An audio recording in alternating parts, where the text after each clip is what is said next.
Hello everyone. આજના વિડીયોમાં આપણે ભારતના બંધારણ વિશે ચર્ચા કરીશું, જેમાં ખાસ જે જીએસએસએસબી દ્વારા આગામી જૂન અને જુલાઈ મંથમાં જે ટેકનિકલ પોસ્ટ માટેની એક્ઝામ લેવાનાર છે તેના સિલેબસ મુજબના ટોપિક આપણે જોવાના છીએ. આ જે ટેકનિકલ પોસ્ટ જે છે તે સાયન્ટિફિક આસિસ્ટન્ટ, જેમાં physics group, biology group, chemistry group, ત્યારબાદ લેબ આસિસ્ટન્ટ, લેબ ટેકનિશિયન જેવી તમામ એક્ઝામ્સ જે છે તેના સિલેબસ મુજબ બંધારણના આ ટોપિક આપણા સેમ રહેવાના છે. આમાં 10 ટોપિક આપેલા છે, જેના 10 ક્વેશ્ચન હશે અને 10 માર્ક્સ રહેવાના છે. જેમ આપણે લાઇન બાય લાઇન ટોપિક જોઈએ તો ફર્સ્ટ ટોપિક જે છે તે આપણો પ્રિએમ્બલ ઓફ ધ કોન્સ્ટિટ્યુશન એટલે કે આમુખ, ત્યારબાદ ફંડામેન્ટલ રાઇટ્સ એટલે કે મૂળભૂત અધિકારો, directive principal of state policy એટલે કે રાજ્યનીતિના માર્ગદર્શક સિદ્ધાંતો, ફંડામેન્ટલ ડ્યુટી એટલે કે મૂળભૂત ફરજો, power, role and responsibility of president, vice president and governor એટલે કે રાષ્ટ્રપતિ, ઉપરાષ્ટ્રપતિ અને રાજ્યપાલની સત્તા, ભૂમિકા અને જવાબદારી. ત્યારબાદ છે પાર્લિયામેન્ટરી સિસ્ટમ એટલે કે સંસદીય પ્રણાલી. સેવન્થ ટોપિક છે આપણો amendment of Indian constitution and emergency provisions in Indian constitution એટલે કે બંધારણીય સુધારા અને કટોકટી વિશે જોવાનું છે. ત્યારબાદ એઇટ્થ ટોપિક છે centre state government and there relation એટલે કે સંઘ રાજ્ય સરકાર અને તેના આંતર સંબંધો. ત્યારબાદ જે છે આપણું judicial system of Indian constitution એટલે કે ભારતીય બંધારણમાં જે ન્યાય પ્રણાલી દર્શાવેલી છે તે. ત્યારબાદ કોન્સ્ટિટ્યુશનલ બોડી એટલે કે બંધારણીય સંસ્થાઓ. હવે આમાંના જ આપણા ફર્સ્ટ ટોપિક એટલે કે પ્રિએમ્બલ ઓફ ધ કોન્સ્ટિટ્યુશન એટલે કે આમુખ વિશે આપણે ડિટેલ ચર્ચા કરીશું. પરંતુ તે પહેલાં આપણે જે બંધારણ શું છે તે વિશે બેઝિક ઇન્ફોર્મેશન મેળવીશું. તો બંધારણ શું છે તે વિશે જોઈએ તો બંધારણ જે છે એક કાયદાકીય દસ્તાવેજ હોય છે, જેના અનુસાર દેશની સરકાર કાર્ય કરતી હોય છે. પ્રત્યેક દેશને પોતાનું એક બંધારણ હોય છે, જે સરકારના મુખ્ય અંગો એટલે કે ધારાસભા, ન્યાયપાલિકા અને કાર્યપાલિકાને વ્યાખ્યાયિત કરે છે અને તેમના અધિકારો અને જવાબદારીઓ સુનિશ્ચિત કરે છે. આવી રીતે બંધારણ જે છે એ તમામ કાયદાઓનું મૂળ હોય છે, એટલે એમને મૂળભૂત કાયદો પણ કહેવામાં આવે છે. જેમાં આગળ આપણે બંધારણના પ્રકારો જોઈએ તો લેખિત બંધારણ, અલેખિત બંધારણ, કઠોર બંધારણ, ફ્લેક્સિબલ બંધારણ, આવી રીતે બંધારણ હોય છે. જેમાં લેખિત બંધારણ એટલે કે જે આ દસ્તાવેજ જે છે તે લેખિત સ્વરૂપમાં હોય છે.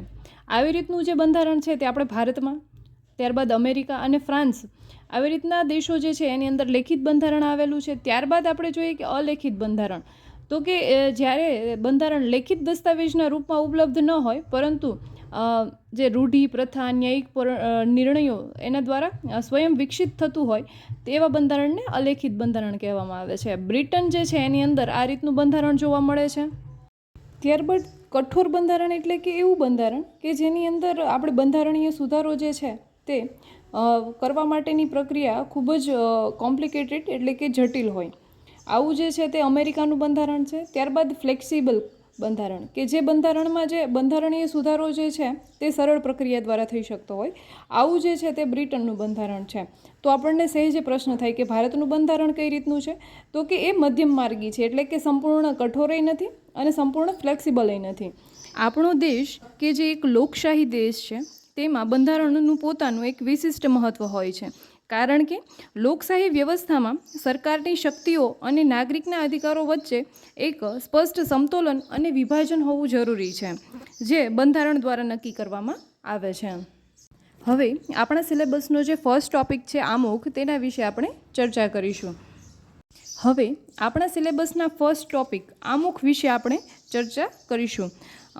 તો આમુખ વિશે જોઈએ તો આમુખ શું છે, તો કે જેમ દરેક પુસ્તકની એક પ્રસ્તાવના હોય છે જે પુસ્તકના વિષય વસ્તુ અને રૂપરેખાને સ્પષ્ટ કરતું હોય, તેવી જ રીતે દરેક સંવિધાન જે છે તેના પ્રારંભમાં એક પ્રસ્તાવના આપેલી હોય છે, જે સંવિધાનના મુખ્ય ઉદ્દેશ્ય અને હેતુને સ્પષ્ટ કરે છે. આ પ્રસ્તાવના એટલે જ આમુખ.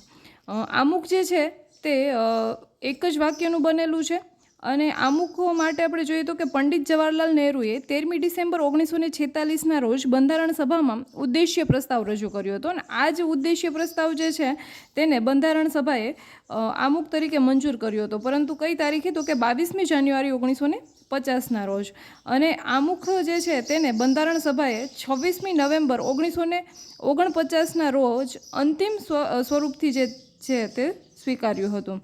અને ભારતના બંધારણના આમુખનું આ જે પ્રારૂપ જે છે તે સર BN રાવ એટલે કે બેનિગલ નરસિંહ રાવ દ્વારા તૈયાર કરવામાં આવ્યું. આમુખ જે છે તે શરૂઆતમાં 85 શબ્દોનું બનેલું હતું. ત્યારબાદ તેમાં જે છે તે એક બંધારણીય સુધારો થયેલો છે, જે 42મી બંધારણીય સુધારો છે, જેના દ્વારા તેમાં 3 શબ્દો જે છે તેનો ઉમેરો થયો છે. કયા કયા તો કે સમાજવાદી, બિન સાંપ્રદાયિકતા અને અખંડિતતા, જેને લીધે હાલ તેમાં ટોટલ જે શબ્દો જે છે તેની સંખ્યા 88 થઈ ગઈ છે. હવે આ શબ્દો કે જે ભારતના બંધારણના આમુખમાં લખવામાં આવેલા છે તે વર્ડ બાય વર્ડ આપણે જોઈએ તો અમે ભારતના લોકો ભારતને એક સાર્વભૌમ, સમાજવાદી, બિન સાંપ્રદાયિક, લોકતંત્રાત્મક પ્રજાસત્તાક તરીકે સંસ્થાપિત કરવાનું તથા તેના સર્વ નાગરિકોને સામાજિક, આર્થિક અને રાજકીય ન્યાય, વિચાર અભિવ્યક્તિ, માન્યતા, ધર્મ અને ઉપાસનાની સ્વતંત્રતા, દરજ્જા અને તકની સમાનતા પ્રાપ્ત થાય તેમ કરવાનો અને તેઓ સર્વમાં વ્યક્તિનું ગૌરવ અને રાષ્ટ્રની એકતા અને અખંડિતતા સુદૃઢ કરે તેવી બંધુતા વિકસાવવાનો ગંભીરતાપૂર્વક સંકલ્પ કરીને અમારી સંવિધાન સભામાં 26મી નવેમ્બર 1949ના રોજ આથી આ સંવિધાન અપનાવી તેને અધિનિયમિત કરી અમને પોતાને અર્પિત કરીએ છીએ. અહીં આપણે આમુખમાં જોઈએ કે બંધારણના અધિકારનો સ્ત્રોત કોની પાસે છે, તો આમુખમાં લખેલું છે તે રીતે અમે ભારતના લોકો સંકલ્પ કરીને અમારી સંવિધાન સભામાં અમને પોતાને અર્પિત કરીએ છીએ. એટલે કે આમુખમાં કહેવામાં આવેલ છે કે ભારતના બંધારણની શક્તિનો સ્ત્રોત ભારતના લોકો છે અને ભારતની પ્રકૃતિ વિશે પણ તે ઘોષણા કરે છે, જેમાં ભારત એક સાર્વભૌમ, સમાજવાદી, બિન સાંપ્રદાયિક, લોકશાહી અને પ્રજાસત્તાક રાજ્ય વ્યવસ્થાવાળો દેશ છે. બંધારણના ઉદ્દેશ્ય વિશે પણ એમાં કહેવામાં આવેલું છે કે જેના અનુસાર ન્યાય, સ્વતંત્રતા, સમાનતા અને ભાઈચારાની ભાવનાનો ઉદ્દેશ્ય છે. અને બંધારણ સ્વીકાર થયાની તારીખ એટલે કે 26 નવેમ્બર 1949ના રોજ બંધારણ સભામાં બંધારણનો સ્વીકાર કરાયો હતો, તે પણ આમુખમાં લખેલું છે.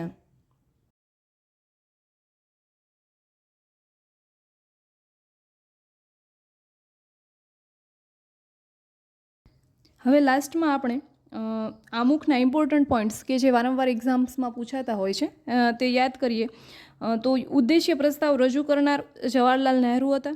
ઉદ્દેશ્ય પ્રસ્તાવ રજૂ ક્યારે થયો હતો? 13મી ડિસેમ્બર 1946માં, જેનો સ્વીકાર 22મી જાન્યુઆરી 1947ના રોજ થયો હતો. અને આમુખ તરીકે જે અધિનિયમિત ક્યારે થયું હતું તો કે 22મી જાન્યુઆરી 1950માં રોજ.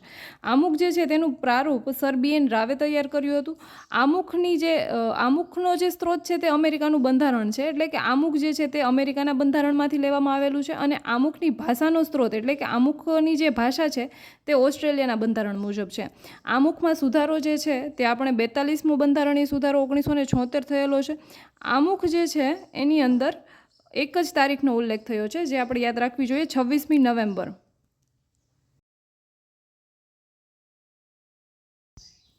આમ આપણે આજે આમુખ વિશે ચર્ચા કરી. આ રીતે સિલેબસના અન્ય કોઈ ટોપિક વિશે વિડીયો જોવા માંગતા હોય તો કમેન્ટ સેક્શનમાં કમેન્ટ કરજો. અને GSSSBની ટેકનિકલ પોસ્ટ માટેની તૈયારી કરતા તમામ ભાઈઓ બહેનો અને તમારા મિત્રોને આ વિડીયો જરૂરથી શેર કરજો.